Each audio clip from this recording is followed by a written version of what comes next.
القاهرة تقدم حكايات حارتنا. نجيب محفوظ.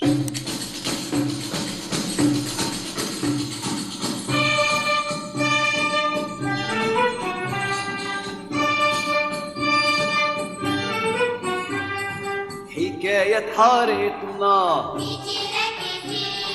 حكايات حارتنا، بس مين يجمع ومين يدون ومين يقرا ومين يسمع ومين يفكر ومين ياخد عبارة تنفع.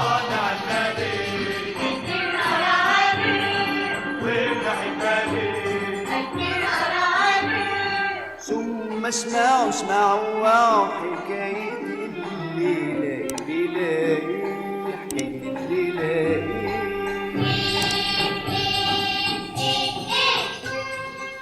يكتبها أحمد حلمي، إخراج مصطفى أبو حطب.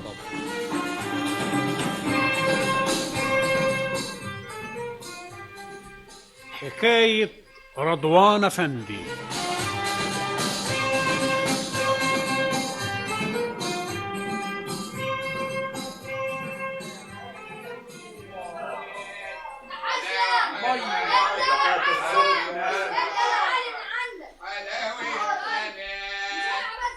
منصور يا منصور، يا اخواتي الواد راح فين؟ ما شفتش الواد يا ابو منصور؟ ما هو كان هنا من شوية، تلاقيه راح يلعب في الحارة زي عوايده. وانت عاوزاه ليه؟ كنت عاوزاه يروح يودي قرصتين رحمة لست وليدة. حكيم انا من عوايدي ابعت لها كل موسم قرصتين. دي الست بقالها مدة ما حدش شافها. ايوه صحيح، دي بقالها مدة ما جاتلناش. على فكرة هي ما بقتش تطلع القرافة على المرحوم. ربنا يشفيها يا اخويا، ربنا يشفيها. دي نسيت كل حاجة. الصدمة يا كبدي كانت كبيرة عليها قوي. ايوه، ما بقاش فاضل لها حد في الدنيا دي. الله يكون في عونها. ما هو عشان كده كنت عايزة منصور يطمنا عليها ويديها القرصتين دول. يا ترى ايه اللي حاشك عن زيارتنا يا ست وليدة؟ ومقصوف الرقبة ده راح فين هو كمان؟ ما تطلي عليه من المشربية وتندهيله. اما داهية لا يكون زعلان يا ابو منصور. زعلان من ايه؟ اصل النهاردة واحنا في القرافة سألني على ابن عمتك رضوان. ابن عمتي رضوان؟ اصله متعود كل ما نطلع القرافة يروح يقعد معاه شوية في الأوضة بتاعته اللي في الحوش اللي جنبنا. والنهاردة راح يدور عليه ما لقيهوش. سألني قلت له تعيش انت يا ابني، فيمكن يكون زعلان عشان كده. الله يرحمك يا رضوان افندي ويحسن اليك. ايه دنيا. ما اعرفش الواد ده مشغول كده ليه برضوان افندي. كل ما يشوفني يقول لي احكي لي حكايته. اقول له ده يبقى ابن عمة ابوك يا ابني. يقول لي وايه اللي خلاه يعيش في حوش القرافة؟ اسكت، ما اعرفش اقول له ايه. ايوه يا عم. انت كنت فين يا ابني؟ ده انا من الصبح بدور عليك. كنت قاعد هناك يا مت السبيل عمال افكر. تفكر في ايه يا ابني؟ في عم رضوان افندي يا عم. إيه؟ انا مش فاهمه انت شاغل مخك بالحكايه دي ليه؟ عاوز اعرفها يا عم. اقولها لك وتبطل تفكير فيها؟ ايوه يا عم، بس اعرفها. طب بس على شرط، بعد ما احكيها لك تروح تودي القرصتين دول لننتك وليده وتسال عليه. حاضر يا عم، بس احكي لي حكايه عم رضوان افندي. رضوان افندي يا ابني كان تاجر قد الدنيا، متجوز ومخلف ولد وبنت، فاطمه وحسين. الام كانت بتحب الولد قوي، والاب اللي هو رضوان افندي كان بيحب بنته فاطمه قوي، وكانوا الاتنين يتخانقوا مع بعض من تحت راس الحكايه دي. هو بيحامي عن البنت وهي بتحامي عن الولد. اول ما يدخل من بره يسأل عن فاطمه، تروح شخطة فيه وقايله هو انت مفيش في بقك غير فاطمه فاطمه فاطمه؟ ما بتسالش عن حسين ليه؟ ها خلاص ما بقتش دريان بيه. وبعدين بقى هو احنا هنرجع نتخانق تاني؟ طبعا ما دام انت ما بتفكرش الا في بنتك وبس، عمال تجيب لها قشي وشويات وناس ابنك ولا كانه على بالك. كفايه انت فاكراه. هو انت يعني مخلياه محتاج لحاجه؟ ده انت مدلعاه على الاخر. وما دلعوش ليه؟ مش ابني؟ خلاص يا ست دلعيه زي ما انت عايزه. بس ابقي قابليني بقى لو نفع. هينفع وهيبقى سيد الرجاله كلها. بس الدور والباقي على بنتك انت. بنتي؟ هو فيه بنت في الدنيا زي بنتي؟ يعني الراجل ده باينه هيجنني. فاتت الأيام والسنين والأولاد وكبرت المحبة في قلب الأب لبنته، وكبرت كمان المحبة في قلب الأم لابنها. حسين لما لقى أخته فاطمة كبرت وبقت عروسة بقى يغير عليها. إن حاولت مرة تخرج يقول لها رايحة على فين؟ خارجة، رايحة أزور واحدة صاحبتي. صاحبتك دي مين؟ واحدة صاحبتي وخلاص. هو تحقيق ولا ايه؟ ايوه تحقيق. اتكلمي. اسمها ايه صاحبتك دي؟ مش هقولك. وانت كمان مش هتخرجي؟ لا هخرج غصب عني. غصب عني ده يا ست هانم.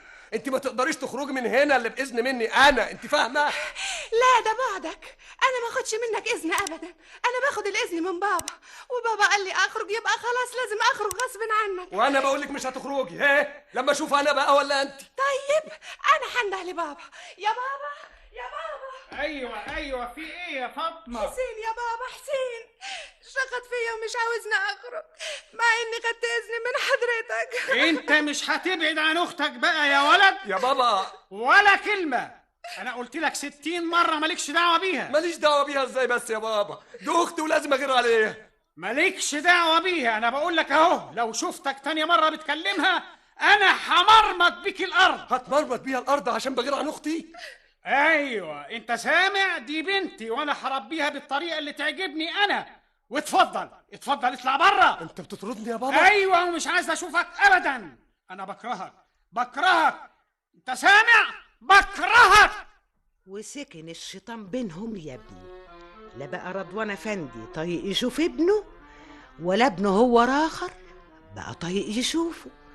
وفضلت الكراهيه بينهم تزيد لغايه ما بقوا يتمنوا لبعضهم الموت.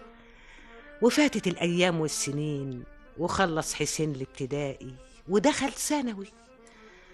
وفي اخر سنه في الثانوي عي حسين ورقد 6 أشهر ومحدش عارف له علاج. وفي يوم جابوا له الدكتور.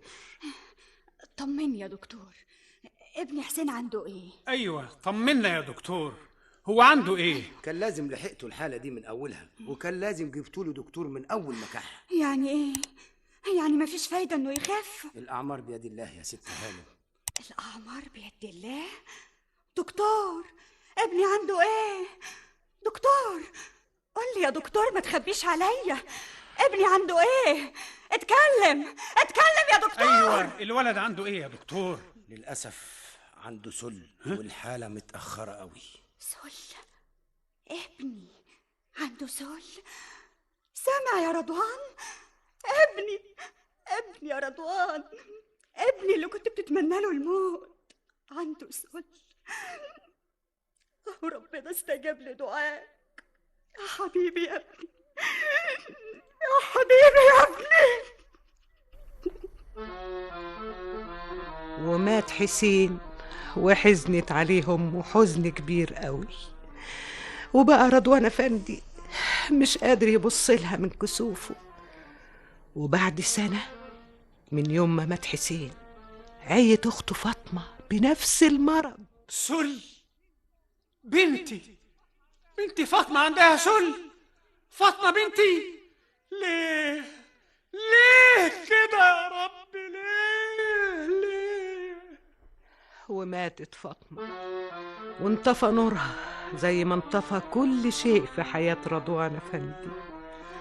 صفى تجارته وساب بيته وراح يسكن في حوش القرافة جنب بنته وابنه، وفضل عايش في حوش القرافة لغاية ما ربنا افتكره وريحه من الدنيا دي اللي ما شافش فيها ولا يوم عدل. ادي حكاية رضوان افندي يا ابني. عرفت دلوقتي هو كان عايش في حوش القرافة ليه؟ ايوه يا أم. الله يرحمه ويحسن إليه يا ابني. ودلوقتي بقى مش هتروح تودي القرصتين دول لخالتك وليدة؟ مين؟ مساء الخير. الله، دي تيزة وليدة جت اهي يا أم. وليدة بنت حلال، أهلا وسهلا، اتفضلي. تصدقي بالله لا إله إلا الله، أنا كنت لسه هبعتلك منصور دلوقتي أهو ومعاه القرصتين دول.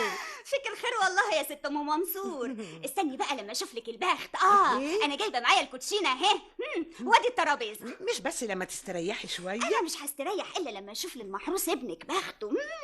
شوف يا ابني شوف، الورق بيقول ان في سكتك واحده مش من دمك ولا من لحمك. قولي بقى هي مين دي؟ قول ما تنكسفش، قول يا واد، قول يا عكروت انت. تيزة وليدة دي بتحب الضحك قوي يا أم. ربنا معاها يا ابني ومع كل جريح.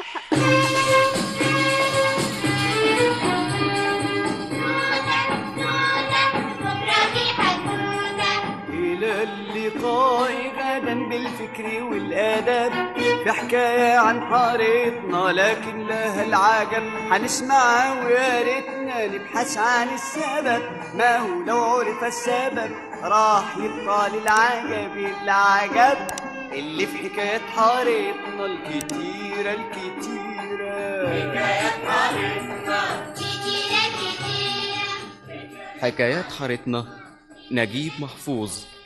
أشعار عبد الوهاب محمد. موسيقى سيد مكاوي.